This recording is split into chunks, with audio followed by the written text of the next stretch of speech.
Assalamualaikum warahmatullahi wabarakatuh. Halo adik-adik. Kami mahasiswa Program Studi Pendidikan Biologi Universitas Hairun bersama saya Tanti Hardianti Husein Dan saya Vini Den Abdullah. Kita berdua akan membahas materi keanekaragaman hayati berkearifan lokal Maluku Utara. Oke, check it out. Kalian tahu tidak? Jadi di Ternate ada salah satu tradisi namanya Badaka. Badaka sendiri itu memanfaatkan tumbuhan yang ada di sekitar masyarakat untuk dijadikan obat-obatan pada perempuan yang telah memasuki masa pubertasnya. Nah, beberapa tumbuhan yang digunakan contohnya ada daun mayana dan kumis kucing.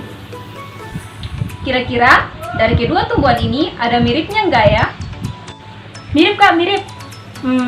Tapi kok bisa ya? Mirip, tapi beda jenis. Nah, untuk menjawab pertanyaan yang tadi, yuk kita simak video berikut ini.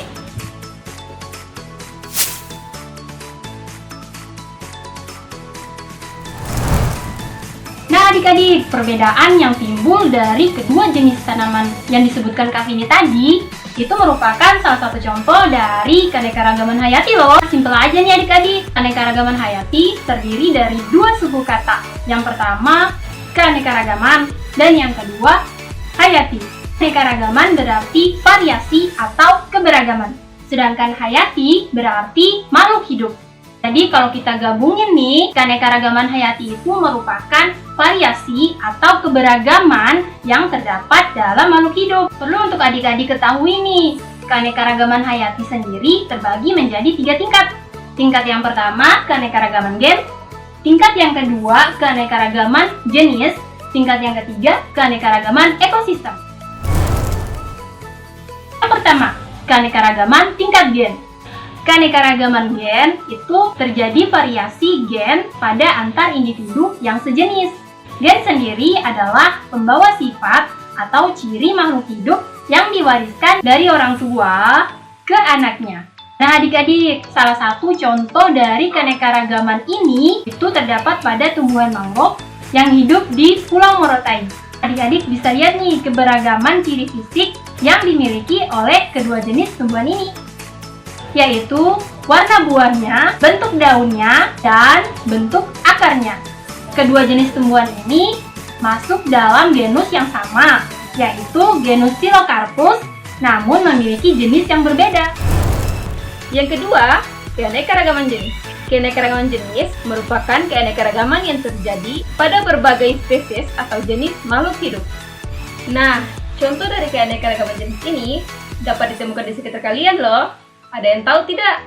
Jadi, contohnya adalah tumbuhan mayana, kumis kucing, dan kemangi, atau masyarakat Maluku Utara disebut balakama.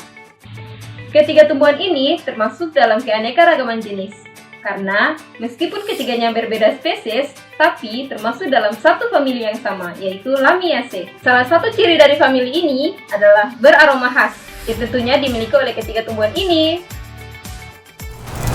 Nah, dan yang terakhir yaitu keanekaragaman tingkat ekosistem.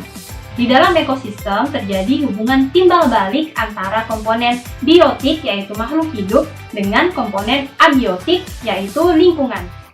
Terus, kenapa bisa terjadi keanekaragaman ekosistem, Kak? Nah, keanekaragaman ekosistem dapat terjadi akibat perbedaan dari komponen-komponen ekosistem itu sendiri dan juga letak geografisnya. Nah adik-adik, sampai sini sudah paham kan? Oh begitu, paham. Terus contohnya? Adik-adik, sebenarnya contohnya itu banyak. Namun di video kali ini kakak akan bahas beberapa saja ya, khususnya di Maluku Utara. Contoh yang pertama adalah Danau Tolire. Contoh selanjutnya yaitu kebun cengkeh. Contoh yang ketiga yaitu ekosistem hutan mangrove. Terdapat berbagai komponen biotik dalam ekosistem ini, di antaranya ikan, udang, kepiting, dan beberapa jenis hewan melata ataupun burung. Dan untuk komponen abiotiknya terdiri dari lumpur, air, dan juga cahaya matahari.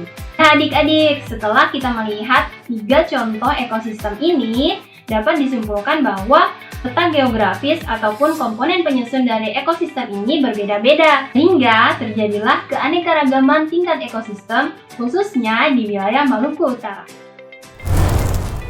Oke adik-adik, setelah kita mempelajari materi keanekaragaman hayati berkearifan lokal di Maluku Utara, kita dapat menyimpulkan bahwa betapa kayanya keanekaragaman hayati yang kita miliki, mulai dari tingkat gen, jenis, ataupun ekosistem. Oleh karena itu, kita harus selalu menjaga dan melestarikan kekayaan alam yang kita miliki ya. So teman-teman, kalau kalian suka video ini, jangan lupa komen, like, dan share ke teman-teman kalian semua ya. Akhir kata, wassalamualaikum warahmatullahi wabarakatuh. Dadah!